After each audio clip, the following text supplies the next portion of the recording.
And welcome to Up to the Minute. I'm Todd Duplantis. It is Monday, July the 27th. We're beginning another work week, working virtually, remotely. It's great to have you with us. We've got your HCC news and information for the next half hour. So great way to start your Monday.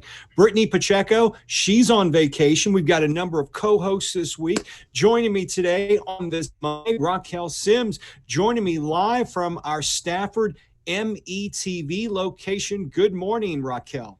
Good morning. How are you doing? I hope everyone had a great weekend. We're doing great. Yeah. So I'm wondering, I know you're out in the Stafford area, but you're working remotely as all of us are, correctly? Yes, sir. That is correct. We're working remotely, but we are still getting the job done. Things are going great out here in Stafford.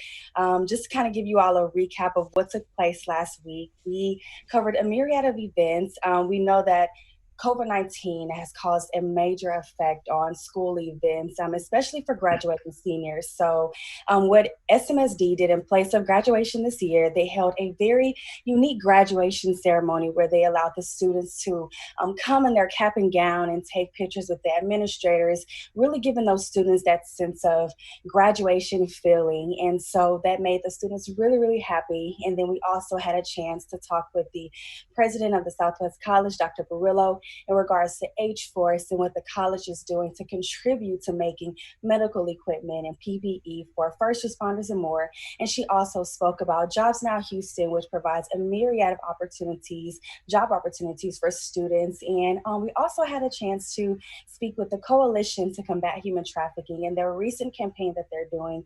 We all know that it's kind of tough to get out and work with nonprofits to spread the message. So they came up with a unique way to partner with Bomba Socks and provide socks to individuals and attach their message on what human trafficking was, the red flags to look for, and so on and so forth. So that was their recent campaign that they did, and really just thought of a unique way to spread their message. And we're actually featuring another campaign that they're doing this week. So I encourage everyone to stay tuned to our YouTube channel, which is HCC Stafford TV Studio, and also follow us on Facebook and Twitter at HCC Stafford TV Studio, so y'all can stay tuned to what we have coming up. Raquel Sims out in Stafford, updating us with everything that's going on out there. A lot going on at the Southwest College. Raquel, stick around. We're going to check in with you later on when we get to our news and announcements part of the show. But as we mentioned, Stafford, the Southwest College, they're booming right now. The Advanced Manufacturing Center of Excellence, the workforce building is located on our Stafford campus. And we've got a couple of folks here who are going to talk more about that Center of Excellence. Alberto Flores, the chair of Advanced Manufacturing. Good morning. Congratulations and welcome to the show. It's good to see you. Good morning. Thank you. It's good. I'm glad to be here. Share a lot of the stuff that's going on. I know Sean has a lot of things that we're going to talk about today. And so good morning, and hopefully everyone's having a great day today. It's always a great Monday, especially when you're working remotely. One guy who's been working remotely, and he says just about every day, all the time, Sean Otmishi, and he is the acting dean of you're the dean of the Digital and Information Technology Center of Excellence. And you've also got something going on with the Advanced Manufacturing Center of Excellence as well. Tell us about that, Sean. Hey, thanks for having me on the show today, Todd. Good morning. And yes, so I am still the Dean of Information Technology, but I'm also going to be the acting Dean for Advanced Manufacturing starting August 1st. But we've been working with the team, so I'm really excited to be here today. Well, it's great to have you here. And, we can't talk enough about that Center of Excellence out in Stafford. We've got an incredible workforce building that's been open for a few years right now, but the programs are in there incredible. The technology and the machines you have in there, it's really made to place students in that technology to get them prepared so they can go out directly in the job market. That's correct. That's correct, Todd. And to be perfectly honest, with what we're doing, some of the great things that we're going to be talking about, it's really exciting to share with you and how we're bringing VR into the equation and how we're going to be infused with information technology to really bring out Industrial 4.0. And I know, Sean, you're taking over as the acting dean because the former dean, Dr. Rita Raju, departs Houston Community College after being here for 14 years. And we must give her a fond farewell because she did a lot while she was here. She sure did. And you know what? She's been a great team member. I worked with her closely for over 2 years, and we're really going to miss her. And I really hope that she does well in her next job that she takes. Now, I know you're excited about this new opportunity, but let's talk with, you've now got a new chair for the Advanced Manufacturing. Maybe you can introduce Alberto and set that up, and we can talk to Alberto for a few moments. Yeah, absolutely. I'm really excited and delighted to tell you that we appointed Alberto it was 2 weeks ago, I believe, right, Albert? Right. And during that time, we've been talking about the transition from our spring schedule, because a lot of our classes are face-to-face. And it's been a really big challenge for our students because, you know, without that hands-on skill, it's really difficult for them to do that. So we've been working closely with the team. Albert, I mean, you know, we've been working with 360 cameras for the past couple of weeks now and moving towards being able to take a lot of our additional content online. What was your experience whenever we first started about 2 weeks ago on that? Well, I was really excited because we really need a way to reach out to the students and get them the content, some of the skills that they need to have to be successful when they leave HCC. So this is just another way that we can present this to them, especially in this era of COVID, where you know we can't be in the classroom. So Sean worked with us on creating little videos and maybe in the future taking it to some virtual reality kind of experience. But for now, we're dealing with 360 videos, and looks like it's going to work out really, really well for what we're trying to do. So I really look forward to moving forward with this kind of technology and blending it in to what we're already doing to get this information to our students. And Sean, you and I have talked about this before a couple of weeks ago when you were on the show, that you're working with many centers of excellence right now to kind of establish virtual programs because the students can't get back in the buildings. That's absolutely right. So one of the first pieces that we're doing is working with that 360 content, and that's going to be able to allow students to be able to wear the immersive headset and really get a feel for what it's like to be there physically. This is a little different from the Engage platform that we talked about. But what's really neat about this is we're taking a 360 camera, we're connecting that directly with one of our iPads. And here's the best part, we're empowering the faculty where they can go directly in and they can record and shoot exactly what they're trying to accomplish. For example, with the automotive group, let's say they want to do brake changes. They're going to be able to have the faculty go in, record the content, and from there, we'll be able to quickly integrate that within our current learning management system. Same thing with global energy, automotive, and public safety. Matter of fact, later on today, we're going to be working with Coleman College to see what we can do with the health group as well. Well, that's exciting because I know Coleman has a number of programs that would fit into this. And it seems like in the medical industry, having virtual reality is the norm now. That's where it's all headed. Right. And, you know, one of the challenges is really making sure that these students that are not being able to come on campus to really get as much as they can from this. And I think this is a short-term solution. This is not a long-term solution. This is really to quickly get the content available to the students for them to really see what's going on. And I'm going to go back to manufacturing's group. They've been really a great group of guys. We walked into the workforce building, we set up the tripod, and really we brainstormed to figure out what can we do with the metal lathe. I mean, one of the challenges that you have is really to be able to understand how this stuff works. You got to be there physically to be able to touch it and really get it. So this is not the same thing as really physically seeing it, but this is pretty close to it gets. So I would say if you're an instructor and you're trying to show how to use one of the lathes or one of the mills, it's really important to be able to not only be able to physically see exactly what the instructor is doing, but really to get that hands-on approach. And I think this is the first step in this immersive technology that we're working on. Alberto, do you see this as something that's going to be used more often in the age of COVID? I mean, right now, I know in-class instruction's been delayed for quite some time going into the fall semester because of the COVID situation. Do you see this virtual environment catching on as kind of being the new normal?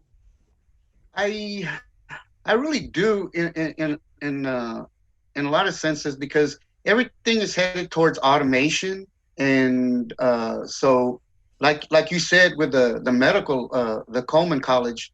So I think that there is some applications that will be very, very useful right now, especially in the COVID times. Like Sean was saying, it's really hard to demonstrate or for a student to get the feel for a machine, especially a manual machine. A lot of the CNC stuff, because it is electronically manipulated, the virtual reality, it applies itself a lot better. but yes, I really think it does in a lot of ways. Yes. Alberto, talk about the fact that our Advanced Manufacturing Center of Excellence in the Workforce Building is located in Stafford, because over the last several years and really the last decade, Stafford has been booming in the manufacturing industry. That's correct. One of the things that was really hard is, I'm glad we're getting the exposure. We had a promotional problem, I guess. A lot of people didn't know we were there.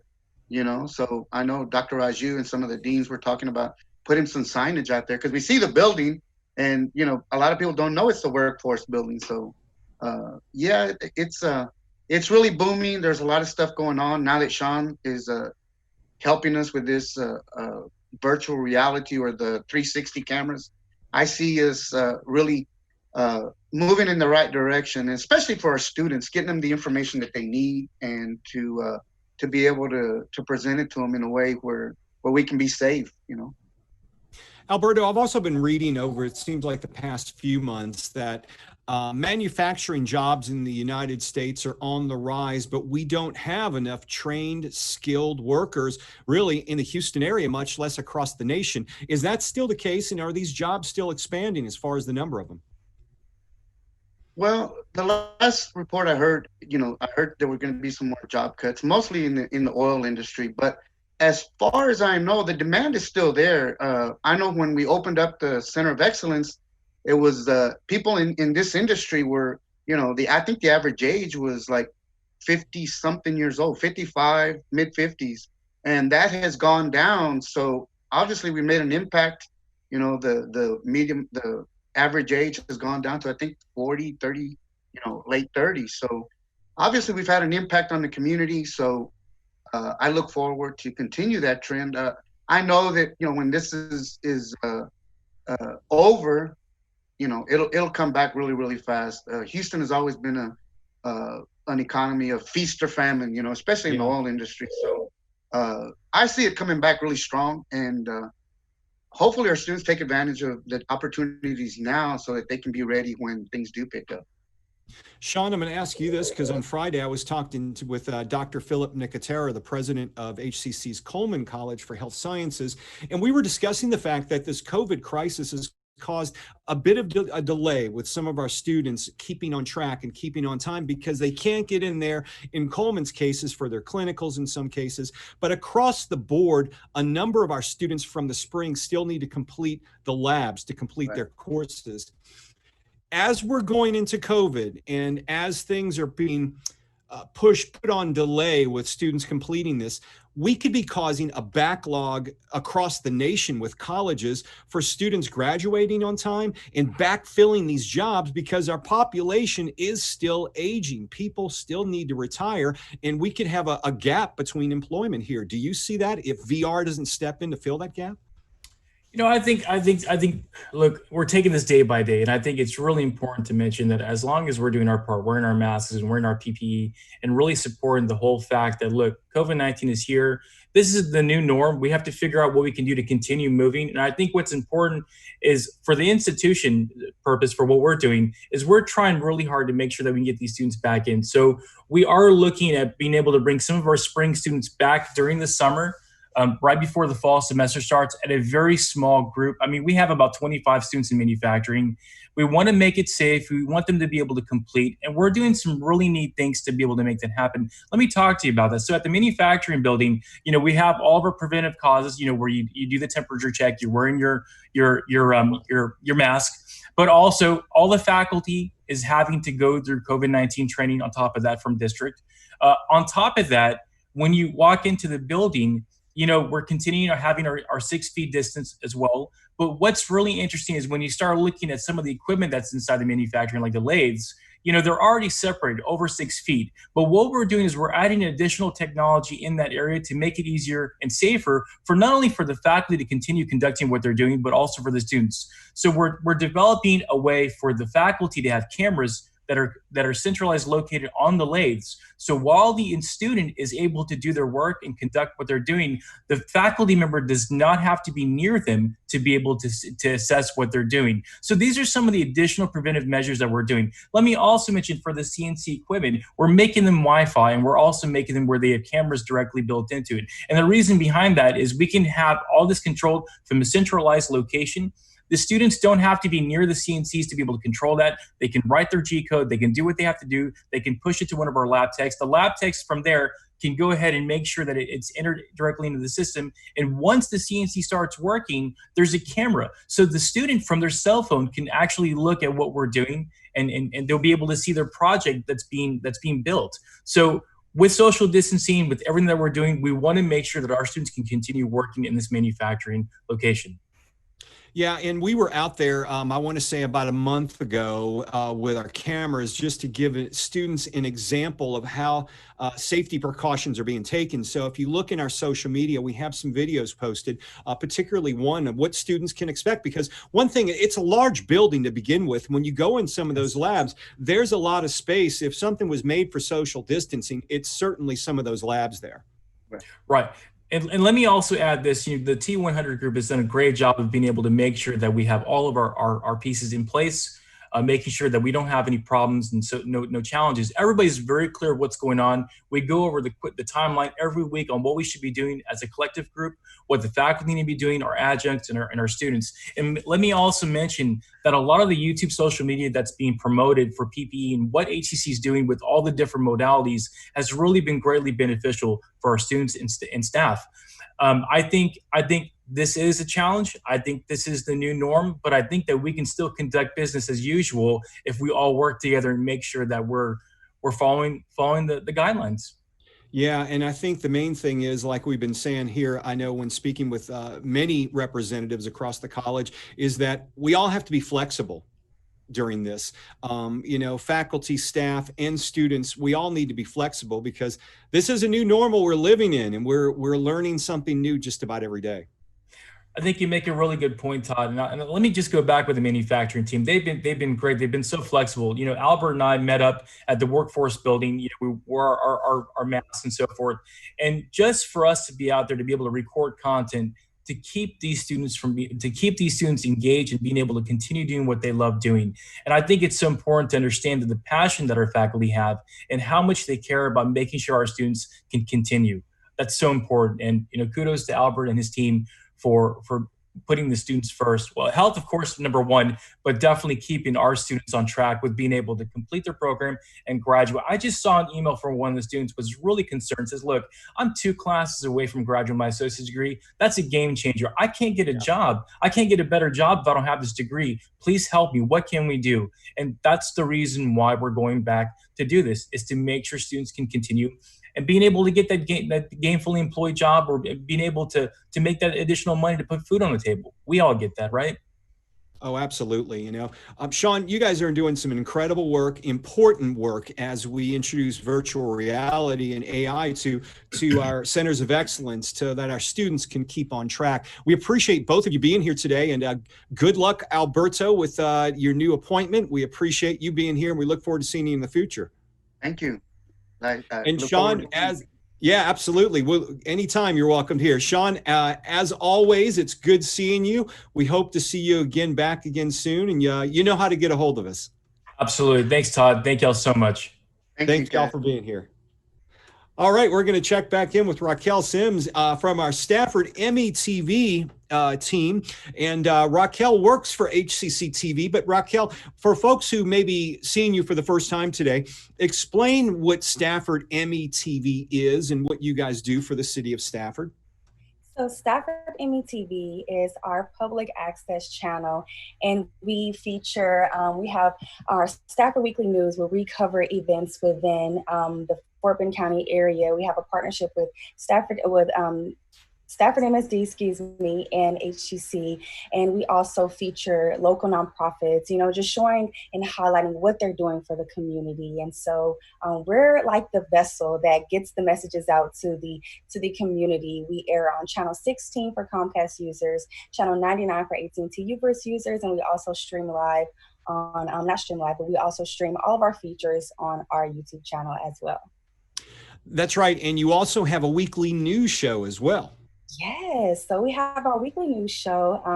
I like to think of it as our baby that kind of gets the messages out there. We have, we categorize the show in Spartan Spotlights, where we talk about things that are happening in the Stafford Municipal School District, whether it be sports, whether it be the academic areas, or just the extracurricular things that they're doing. They're always spontaneous with these events that they throw, so we always like to highlight those. And we also have HCC Beats, where we focus on the college and what the college is doing and the great things that they're providing for the students. And just to kind of tag in on what Sean was saying, I just love how Houston Community College has really just changed everything to make sure that they are providing all of the great tools and the assets for their students to continue their education in the midst of this pandemic. We all know that once COVID-19 hit, everyone was like, how are we going to proceed with moving forward with education? So I just wanted to, just give kudos to Houston Community College as an institution for doing wonderful things and providing opportunities for them. So I just wanted to tag that in there. And we also have like art beats, where we focus on, the Museum of Fine Arts Houston and other art galleries within the theater district. And then we have Health Rise, where we focus on, healthy lifestyle living, on how to, be living free and healthy. And also we have Stafford CSI, focus on the community events. And we have Great American Pastimes, where we, focus on stuff like the George Branch Historical Park and so on and so forth. So that's our weekly news show, where we just share the information of what's happening on in the community. Yeah, and you can watch their weekly news show on the Stafford Municipal Channel. You can also watch it on HCCTV as well, and their YouTube channel as well. One thing that's real important, Raquel, to keep in mind, and you were talking about HCC preparing students for the workforce, is that we are working, as Sean Otmishi explained earlier, we're working across the college very hard to keep our students on track right now. And we want to keep them, their graduation dates and their everything online and on target. There have been some recent changes to the fall schedule. The chancellor sent out an email on Friday, and his email was more or less laying out how the fall is going to begin. And with the COVID risk level for Harris County remaining at the red 1 level, HCC is joining its school district partners to adjust its fall classes. And Chancellor Maldonado said fall semester still begins August 24th. That'll still happen. All classes will meet remotely for the first 6 weeks. Flex campus and lab-based courses will be when students enroll, but will be online to begin with. Online on a schedule and online anytime. Of course, those courses are based online. They're not impacted. They are already online courses. Faculty for lab-based and flex campus courses will return to campuses to prepare for in-person instruction on September the 28th. In-person lab-based flex campus courses will begin October 5th. Facilities will reopen to the students, faculty, staff, and fall for these, but in-person classes are restricted to 9 students per class. Everyone's required to follow standard safety protocols. That includes wearing a mask or face coverings and passing individual screenings. Some things are going to look different when you do return to campuses, so keep that in mind. Decisions about support and student services reopening for in-person access will be made closer to October the 5th. So that puts us about 6 weeks out from that. So right now it looks like, Raquel, we're going to continue doing things remotely, online, at least for the next 6 weeks.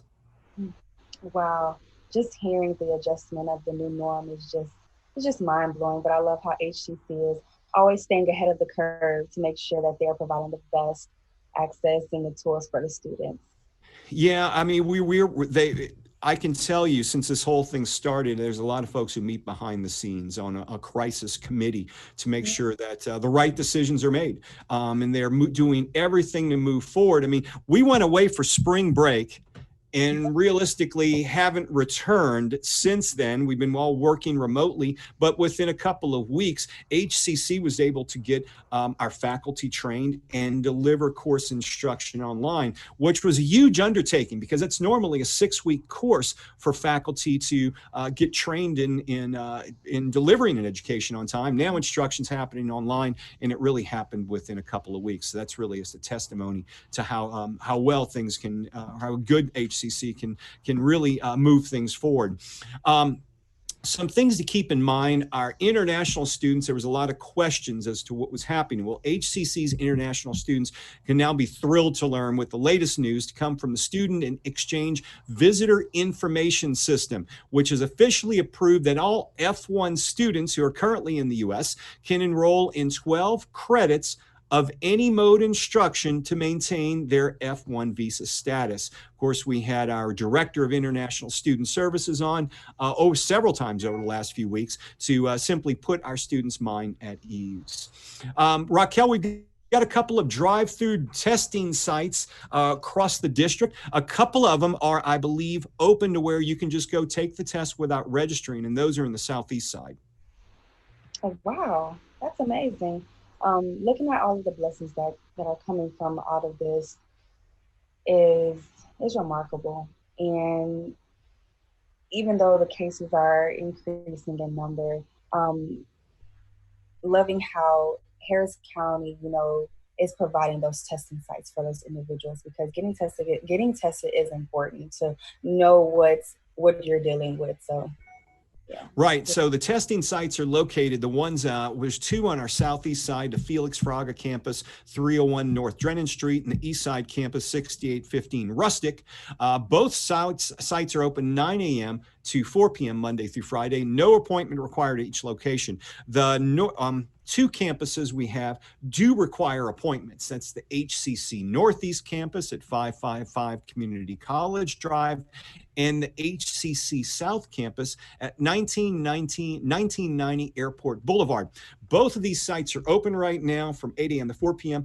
Mondays through Saturdays, but they do require you to call ahead and make an appointment. So you can find all that information in the post for this social media post of the show.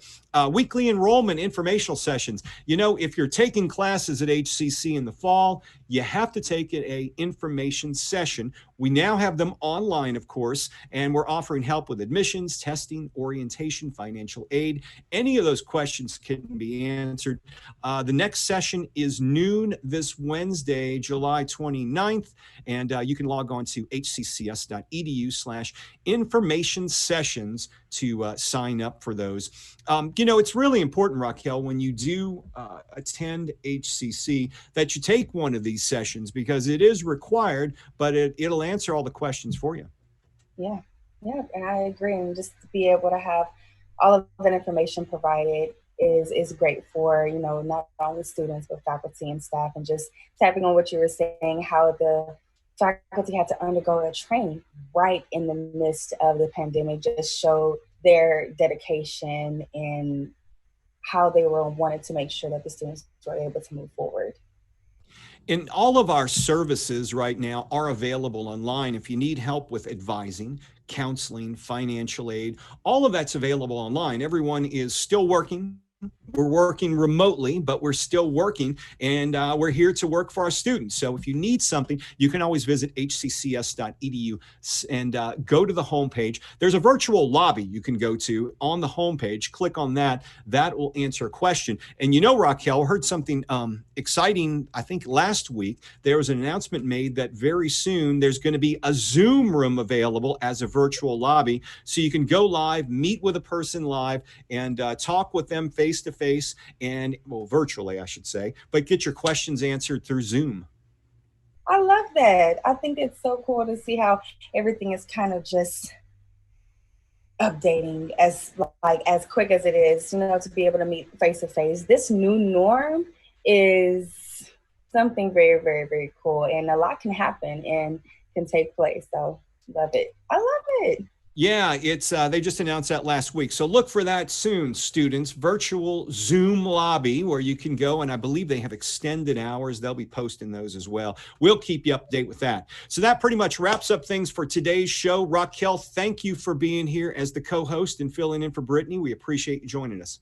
Thank you for having me, Todd. You are amazing. We appreciate you being here. We'll see you next week, of course, with the Stafford news and updates again. All right, you have a great week. And our guest tomorrow here on the show, make sure you join us. We've got Travis Bryant, the son of one of our producers, Willie Bryant. He's also a senior financial analyst of treasury operations for HCC. So we're meeting with Travis, and we've also got another guest, this one from one of the 100 emerging Black men of Houston. Should be a great show tomorrow here on Up to the Minute. What time? 10 a.m. I'll see you live then.